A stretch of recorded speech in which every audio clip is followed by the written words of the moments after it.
Hello everyone, আমি এখন বাইরে যেতেছি গা রেডি টেডি হইয়া দুজনে আজকে ব্ল্যাক ব্ল্যাক পরছি। আর কই যেতেছি অবশ্যই ভিডিওটা সবটা দেখে অবশ্যই জানতে পারবা। আর আমরা এখন আয় পড়ছিলাম এয়ারপোর্টে, আর এয়ারপোর্টে জাস্ট আয়া বইলাম আর একটু জল তৃষ্ণা পেয়েছে, হয়ে গেছে ক্যান্টিনে জল আনতে।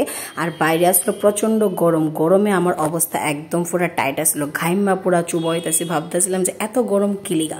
দেন আমরা আস্তে আস্তে এয়ারপোর্টের দিকে ঢুকে গেলাম গা। এয়ারপোর্টে ঢুকেই দেখলাম এত সুন্দর করে ডেকোরেশন করা হইতেছে, কারণ কয়েকদিন পরেই আসলো 15 আগস্ট। আর তোমরা যে ব্লগটা দেখতেছো এটা আসলো 12 আগস্টের।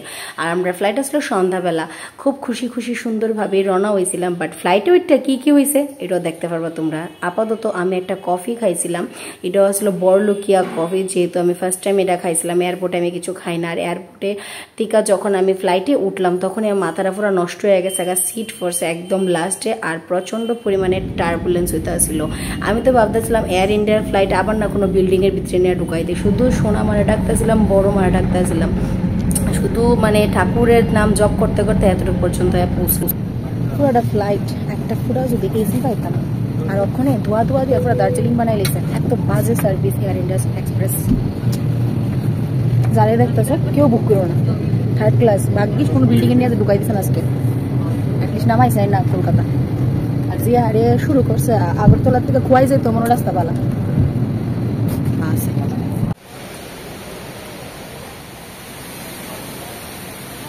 জাস্ট লাগেজ হাতে পাইলাম, আর লাগেজ হাতে পাইতেই একজনের কেলু স্টার্ট হয়ে গেছে।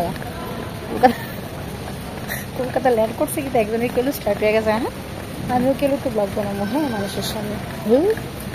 যেদিকে ছবি ওইদিকে কম ঘাস বাংলা স্টল। চলে যাই এখন ওদের সন্ধান করি বাড়ির জানার লেগা। তারপর এয়ারপোর্ট থেকে বাইরিয়া একটা র্যাপিডো নিয়ে বাড়ির উদ্দেশ্যে বাইরে গেছিলাম গা। আর ইচ্ছা ছিল যে কিছু একটা বাড়ি থেকে খাইতে লাগবে, প্রচন্ড ভমিটিং এর ভাব হইতেছিল। আমরা জাস্ট ঘোড়ায় ঢুকলাম ওখানে। আর আজকে প্রায় 3 মাস পরে আমি আইলাম।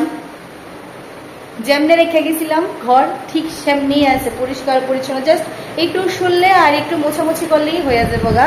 এই দেখো, তোমরা তো দেখাইছিলাম যেদিন আমি লক করে গেছিলাম। কেমন লাগতেছে ঘর? এই যে তোমার বউ শাশুড়ি শ্বশুররা যাওয়ার পরে ঘর ঠিকঠাক আসেনি, মেনটেনেন্স আসেনি, সবকিছু ঠিকঠাক। দেখো ভিতরের রুমও দেখো, আসবাবপত্র গুছগাছ করেন না। এদিকে অন ক্যামেরা গো, ঠিক আছে? তোমার মা গেলে কিতা করে, তোমার মা বাবা গেলে কিতা কিতা শুনছি না, সব লন্ডভন্ড মা বাবা গেলে।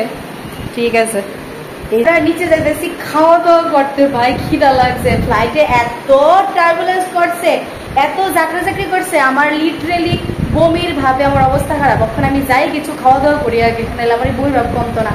চলো টাটা। নিচে গিয়ে একটা আইসক্রিম খাইছিলাম আর একটা বেগুনি টেগুনি ভাজতে আসলো, এইসব খাইছে। রাত্রেবেলা সিদ্ধ ভাত ঘরে বানাইয়া আজকের দিনটা দিকে শেষ করলাম।